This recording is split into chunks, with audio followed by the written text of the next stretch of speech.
Hi,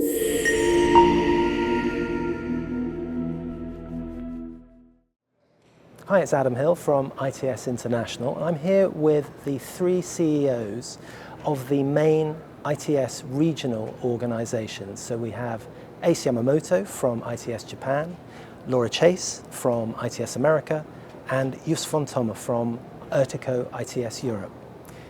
Ace, can you tell me what advantage do you think we get from holding the ITS World Congress in a different location each year? Is there a different flavor to each region, if you like? At first, let me touch upon the advantage of the ITS World Congress. The Congress provides a unique platform to share solutions to current and future challenges in transportation and mobility from multiple perspectives. It is not just an exhibition. It is also the forum for discussion among industry, government, and academia in a collaboratory area, and the venue for presenting the academic papers. So these points what distinguish it from other events such as CES and the Mobile World Congress and the international motor shows, which primarily focus on the showcase products and services in the competitive area. So regarding your question, so meaning of the different regions, transportation and mobility challenges differ greatly depend on each region's unique circumstances. Sharing diverse perspectives brings significant value. For example, Asia is characterized by high population density and numerous large cities and widespread use of motorcycle. Roads are often narrower and many areas face severe congestion and frequent traffic accidents. In addition, ITS Asia Pacific must also consider the contribution to the disaster response, such as earthquake, volcanic eruption, and floods are becoming increasingly common. For example, in this case, the ITS can contribute by identifying which roads are possible or not through vehicle flow data. This information is valuable for many logistic companies for their relief efforts.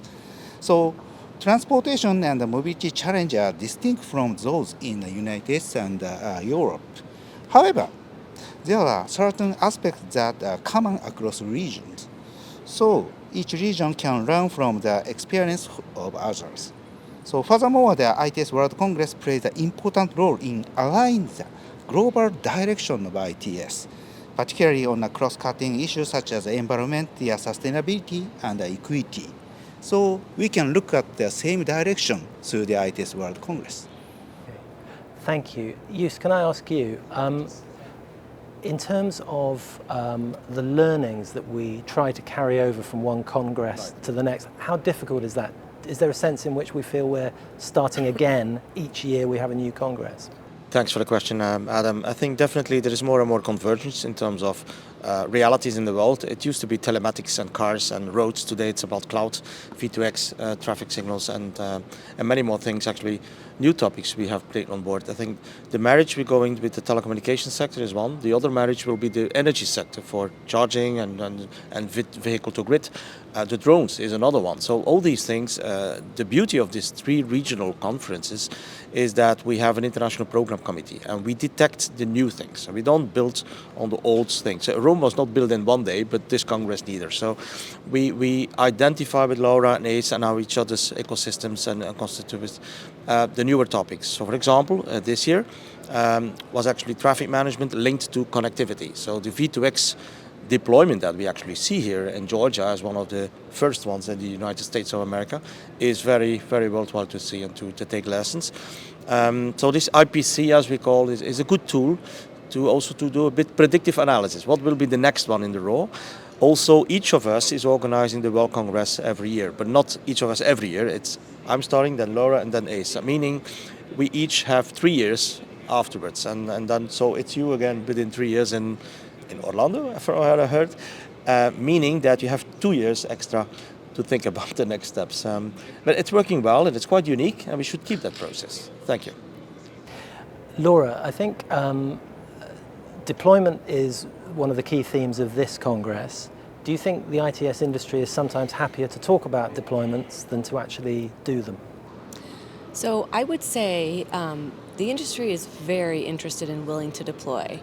But there are certain challenges and barriers that exist that we all have to work around. Some of these are unique to the US, but actually I think they're more common than not. One is just overall funding. We've all talked about this, right?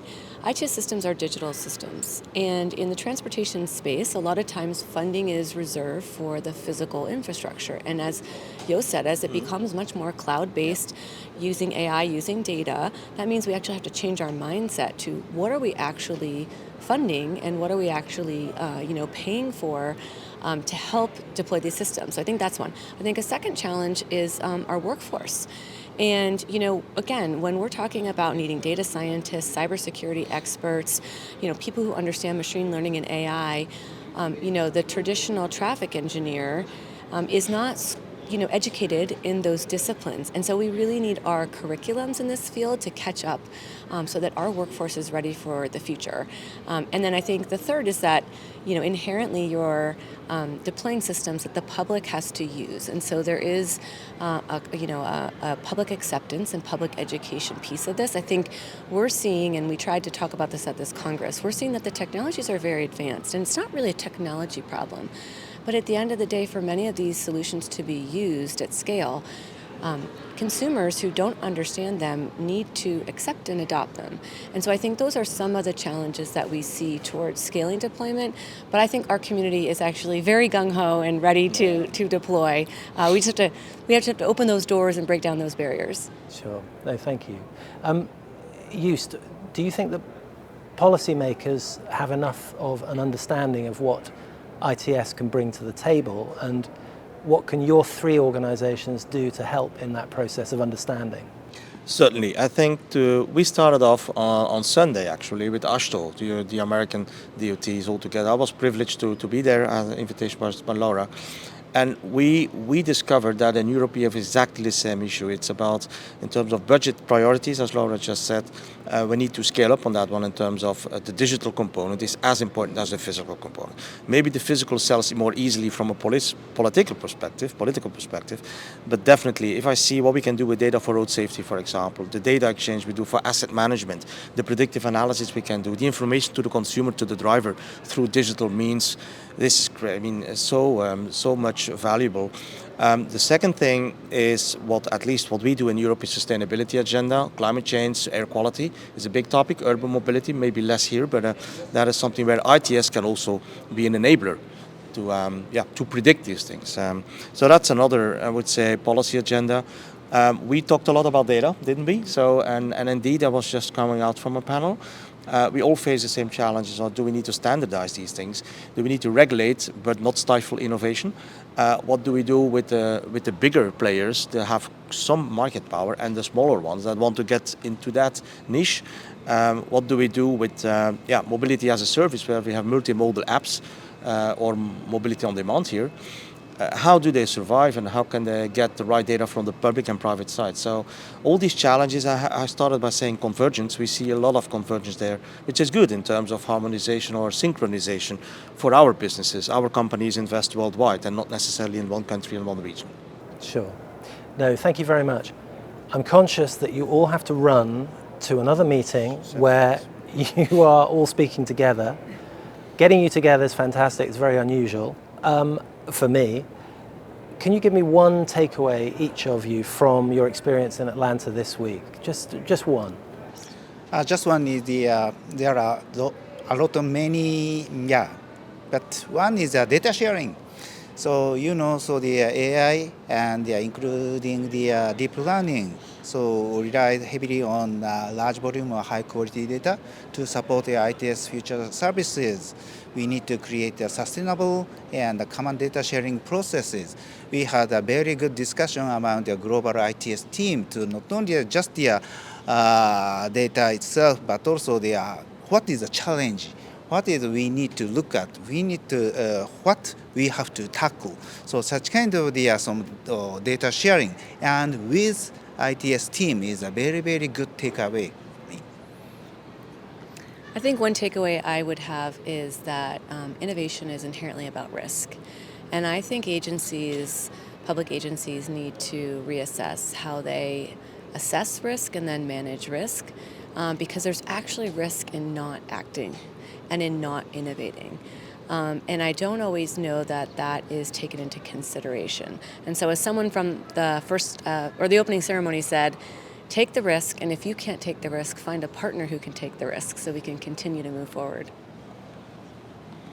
I think for me a takeaway is the need for international cooperation on a much larger scale. We discussed with US DOT and some others. It's so inherent if you have the same issues like automated driving, autonomous driving. You have the same streets here than Europe. I mean, it's asphalt, tarmac, lane markings, traffic signs. How do you cope with that? Digital twinning, for example. Let's have more international cooperation. We all plead for that. Let's put the policymakers together. And I think then we go to real deployment worldwide. That's a positive note on which to end. Thank you very much.